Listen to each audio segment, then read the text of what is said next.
"This is a closed-door decision," my manager told me, lips curling into that smirk he wore whenever he thought he was untouchable. A week later, at the all-hands, he proudly clicked to the churn slide I once owned, the one I'd built, refined, defended. The room went silent. The CEO, seated in the front row, slowly turned, not to the screen, to him. Not with anger, with something worse. A look of pure, dawning horror. I still remember the first day I met him. Fresh promotion, new office, the title of manager freshly inked under his name. He was nervous, sweating under a suit that didn't quite fit. I taught him everything. How the metrics worked, how churn wasn't just numbers but stories, customers whispering why they were leaving, hidden inside the data if you knew where to look. He listened back then, even thanked me, called me the brain behind the department. I believed him, trusted him, foolishly. The first red flag was small, a report missing my byline, my formatting, my models, but his initials.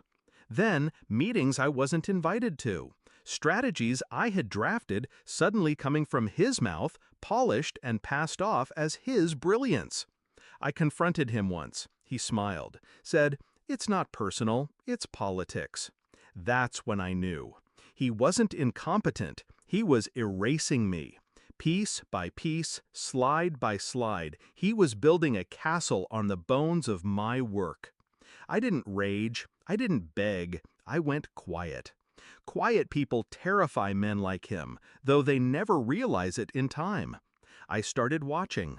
What he stole, how he spoke, where the cracks showed.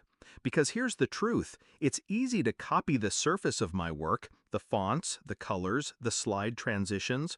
But the models, the churn predictions, they weren't just Excel sheets. They were living organisms, coded to evolve, encrypted with dependencies only I knew. To him, they looked like numbers. To me, they were a loaded gun. I prepared my exit the way a surgeon prepares an incision, clean, precise, inevitable. I knew the exact day of the all-hands. I knew he would stand there, preening in front of 300 employees, presenting my slides as his triumph. So I made a simple adjustment. A seed buried in the formulas, a dependency hidden beneath layers he'd never bothered to check. The slide would look perfect on his laptop, smooth curves, promising numbers. But the moment it hit the company projector, the real data would surface. No disguise, no edits. Raw churn, red, bleeding across the screen, and tied, in the metadata, to my login history. Proof it was my system, my design, my truth.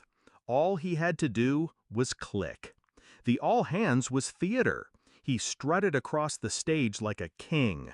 Click. Revenue growth. Applause.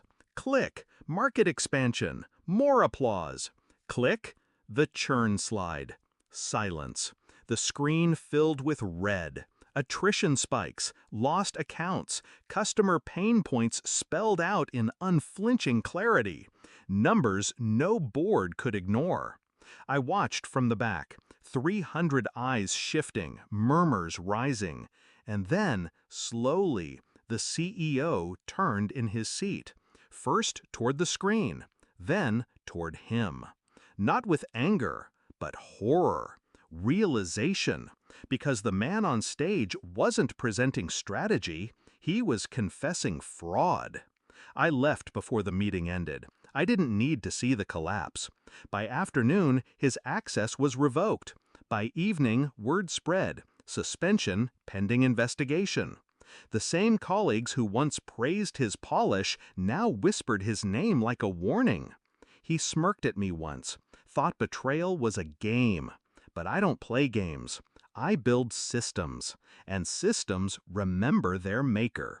I walked out lighter than I had in years, not with bitterness, not even triumph, just clarity. He thought he had stolen my work, but the truth is simple. You can steal a slide. You can't steal the architect's signature. And every time the CEO thinks back to that day, he'll remember not the numbers on the screen, but the silence that followed and the look of horror that sealed his fate.